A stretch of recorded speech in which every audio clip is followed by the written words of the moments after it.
Today, we warmly welcome Honorable Dr. Donald Bob and Bobiash, Assistant Deputy Minister of Asia Pacific and Global Affairs Canada, the chief guest of this event, along with all other distinguished guests, to the special reception hosted by His Excellency M.A.K. Girihagama, High Commissioner for Sri Lanka, and Madam Girihagama, on the occasion of 71st National Day of Sri Lanka. To begin the proceedings of this event, please rise for the National Anthem of Sri Lanka, followed by the National Anthem of Canada.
Thank you. I would now like to call upon His Excellency M.A.K. Girihagama, High Commissioner for Sri Lanka, to address the gathering. Good evening, Honorable Parliamentarians, Honorable Dr. Donald Bobiash, Assistant Deputy Minister of Asia Pacific, the Department of Foreign Affairs and Trade Development of Canada, Excellencies and representatives of the diplomatic corps, distinguished guests, respected invitees, ladies and gentlemen. It is indeed a great pleasure to welcome you all this evening to celebrate the 71st National Day of Sri Lanka. This year's National Day is a special occasion to me because it is the first National Day I celebrate here in Canada as Sri Lanka's High Commissioner after my arrival here in November last year. Sri Lanka gained independence from the colonial rulers on 4th February 1948. There have been numerous struggles in the cause of freedom. These struggles were not confined to the 20th century and go back to many centuries beyond the current era. Political freedom was one fundamental right that Sri Lanka has been enjoying before independence. Sri Lanka gained the universal franchise in 1931, and we have been enjoying it without any hindrance, and thereby Sri Lanka has become one of the oldest democratic countries in the South Asian region. This important occasion affords me an opportunity to reveal the strong bilateral relations that exist between Sri Lanka and Canada since the establishment of our diplomatic relations in 1958. Canada-Sri Lanka Development Cooperation has been the flagship in our relations, which dates back to 1950s.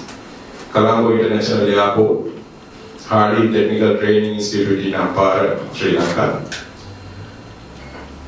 Maduroya Reservoir Project, and Galway transmission lines are few fundamental constructions that supported by Canada, which are remembered by all Sri Lankans with gratitude.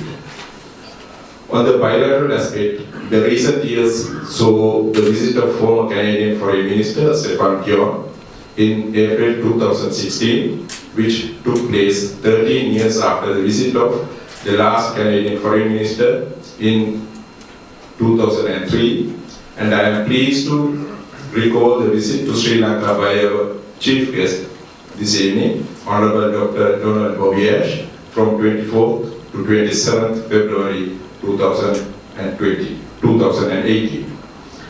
We appreciate the support received from the Global Environment Facility for our 31 national projects and assistance from the Green Climate Fund. The support extended by the Canadian Climate Change Program, CCCP, under the International Finance Corporation in 2016 for a project to increase the use of rooftop solar panels and to reduce the carbon dioxide emissions is also deeply appreciated. The Canadian International Development Agency, CEDA, plays a key role in providing financial and technical assistance to Sri Lanka since its inception in 1968. CEDA has also been working closely with the United Nations Development Programme and UNICEF to assist the conflict-related humanitarian and rehabilitation needs in Sri Lanka. In Sri Lanka's efforts to further strengthen our reconciliation process, Canada assists us by way of supporting the implementation of Sri Lanka's official language policy in order to help minority groups access social services such as health, education, and police protection in their own language. And in this context, Canada supports the National Languages Equality Advancing Project in Sri Lanka, which is now at phase 2. We are striving very keenly to strengthen trade, economic and cultural relations with this country. Our trade with Canada stood at USD 579 million in 2017, which could be further developed perhaps to USD 1 billion in the next few years. There is a great potential to expand our relations to the sectors in agriculture, education, clean tech, health and infrastructure. There are also niche opportunities in the aviation and transportation sectors. At present, 15 Canadian companies and business ventures are operating in Sri Lanka. We have signed agreements on promotion and protection of investments and avoidance of double taxation with Canada. I wish to refer to the fruitful visit to Sri Lanka in March 2017 by the Canada-Sri Lanka Business Convention, which consisted of 21 business leaders. The delegation was led by Honorable Yasmin Ratansi, MP Chair of the Canada-Sri Lanka Friendship Group, and included members of Parliament, Honorable Irene Mathieson and Honorable Chandra Arya. The visit has yielded considerable economic benefits to Sri Lanka and the investors, resulting in many multi-million-dollar projects getting underway in Sri Lanka. In the year 2018, University of Calgary has signed MOUs with Universities of Moratuwa and Sri Javadalpura for collaborating educational and research activities, exchange of students, faculty and staff with next planned step of exploring a PhD dual degree program. Tourism sector is now booming in Sri Lanka. Long planned, a popular travel website has chosen Sri Lanka as one of the best destinations in the world that any traveler would prefer to visit in 2019. Sri Lanka continues to welcome an increasing number of Canadian tourists, and I am pleased to note that around 47,000 Canadian tourists visited Sri Lanka in 2017, which is a 6% increase in the tourists' arrival from Canada to Sri Lanka. We are confident that the numbers will continue to increase in the coming months and years. On this special occasion, I am pleased to share with you the appointment of 4 honorary consuls for Sri Lanka in Canada, in Montreal, Calgary, Halifax, and St. John, in order to further strengthen our bilateral relations with the Canadian provinces. Before the conclusion, I wish to thank Honorable Dr. Bobby Ash, our chief guest today, distinguished invitees, and all our sponsors for their kind generosity, without which this evening would not be a success. I do hope you will enjoy the special cuisine that we have arranged for you this evening that reflects our Sri Lankan identity along with the popular Canadian delicacies while being entertained by traditional Sri Lankan dancers and music. Please enjoy the evening. Thank you. Moving right along, it is now my pleasure to cordially invite Honorable Dr. Donald Bobby Ash, Assistant Deputy Minister of Asia Pacific and Global Affairs Canada. Good evening, everybody. Bonsoir à tous. Thank you, High Commissioner Asoka Ginrahagama. Merci. Ladies and gentlemen, members of the Diplomatic Corps, dear friends, I am delighted to be here this evening to celebrate Sri Lanka's 71st year of independence. I am pleased to extend my best wishes to all, including the roughly 250,000 Canadians of Sri Lankan heritage.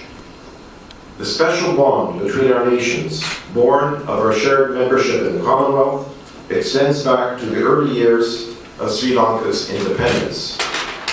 Canada was among the first countries to recognize Sri Lanka's independence in 1948. Our early contributions to Sri Lanka's development have helped solidify an enduring bilateral partnership, from the provision of Canadian locomotives that still moves passengers around the country to Canada's financial and technical support for expanding many projects throughout the country. With almost 70 years of bilateral relations, we are proud of the positive relationship our two countries have built. J'ai eu le privilège de me rendre au Sri Lanka la dernière fois en février de l'année dernière. I had the privilege of visiting Sri Lanka most recently, this time last year. And with the weather we're getting now in Ottawa, I have a real incentive to make another trip very quickly. Last year's visit was not my first visit to Sri Lanka. I first visited in the year 2001 as a junior officer in our foreign service. At the time, Sri Lanka's tragic civil war was afflicting the country. When I returned last year, I was amazed and most grateful for the benefits that peace has brought to your country. And I will never forget the grace and hospitality that was offered to me by so many Sri Lankans of all walks of life.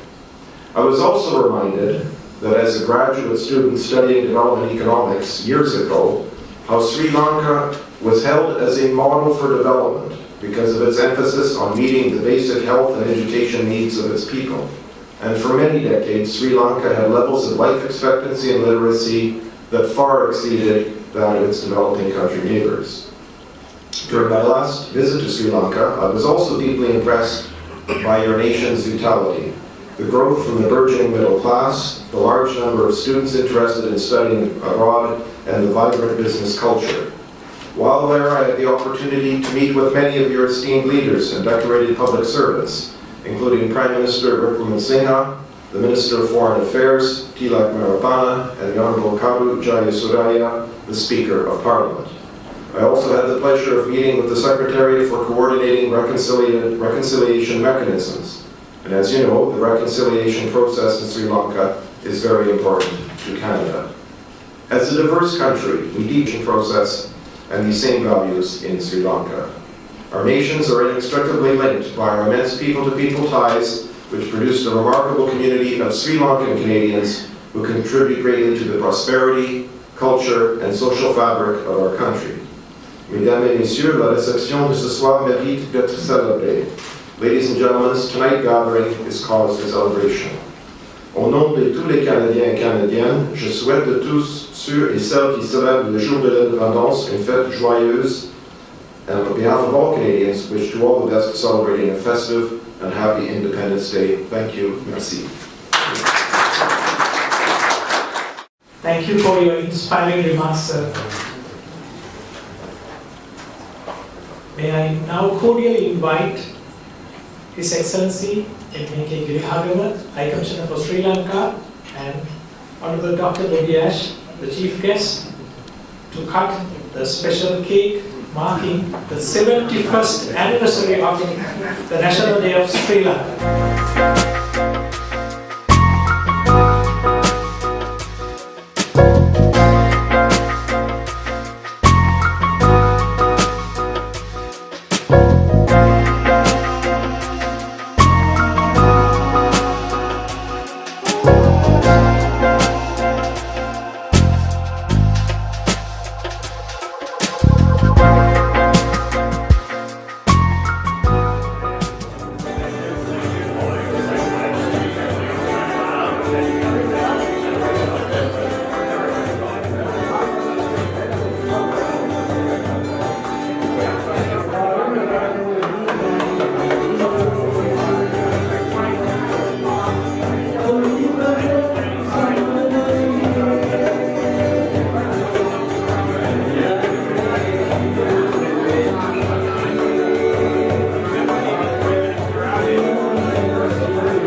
जल प्रवाह भावितस्तने कलेवलम्ब्य लम्बितां भुजङ्गतुङ्गमालिकां टमट्टमट्टमट्टमन्निनादमट्टमर्वयं चकार चण्डताण्डवं तनोतु नः शिवम्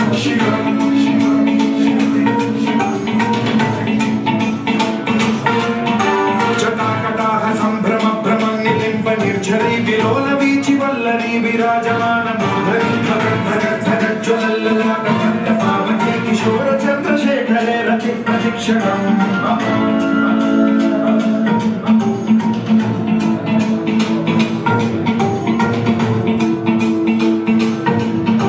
जटाभुजङ्ग पिङ्गल स्फुरत्प्रणामणि प्रभाकदम्ब कुङ्कुमद्रवं ललितदिग्वधूमुखे मदान्त सिन्धुरस्फुरत्वपुत्तरीयणे दुरे मनो विनोदमद्भुतं बिभर्तु भूतभर्तरी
Sri Lanka